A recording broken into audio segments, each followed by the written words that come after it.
Cette petite histoire qui se nomme la transsubstantiation accompagne la toile nommée Tabernacle.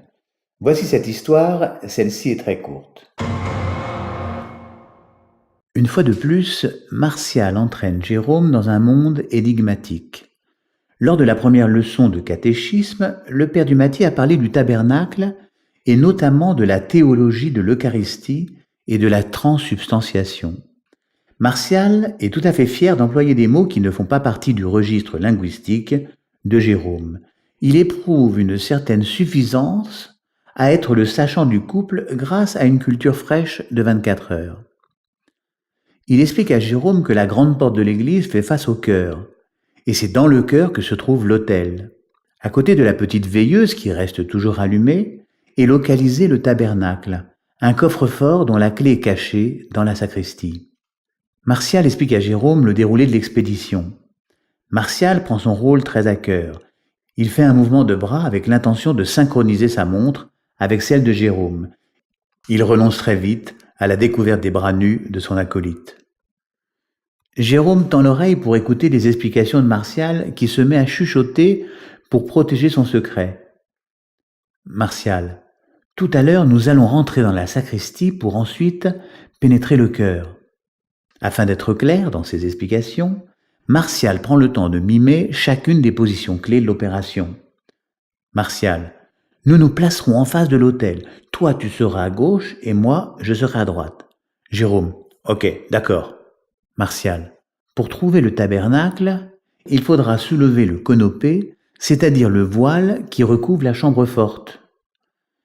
Toi, tu t'occupes du conopé et moi, je tourne la clé de la porte ciselée. Alors nous pourrons voir le Saint Graal, le pyxide, le ciboire. Même s'il ne connaît pas tous les mots, Jérôme est impressionné par le récit de Martial, il s'y voit déjà. Martial: nous soulèverons le couvercle et nous découvrirons les hosties devenues Saint-Sacrement. Jérôme: c'est quoi Saint-Sacrement? Martial: ce sont les hosties devenues corps du Christ. Jérôme: mais ton tabernacle, c'est un peu comme un frigo. Martial rit et d'un coup il se rassemble et reprend un air grave. Martial: nous pourrons ainsi manger le corps du Christ. Jérôme: mais c'est dégueulasse. Martial rassure Jérôme et lui explique que le corps du Christ aura l'apparence, les caractéristiques physiques des hosties, même texture, même goût, même odeur, les apparences initiales. Afin de convaincre son ami, Martial dit: c'est un peu comme de la potion magique.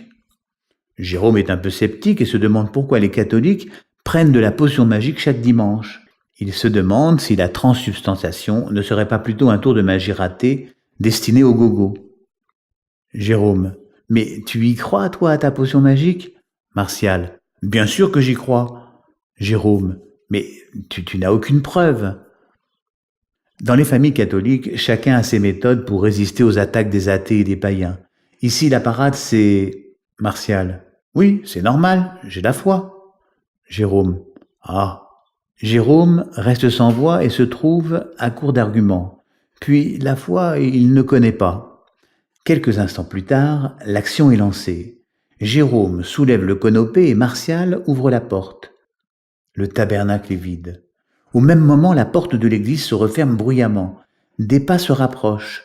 Martial et Jérôme s'enfuient sur la pointe des pieds. Ils sont à la fois apeurés et excités. Ralenti par la sénescence, monsieur le curé est encore dans la nef. Le pas est lent et la stabilité incertaine. Les enfants ont largement le temps de remettre tout en place.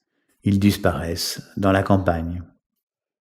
J'espère vous retrouver dans de prochains vidéogrammes sur d'autres thèmes et d'autres réalisations.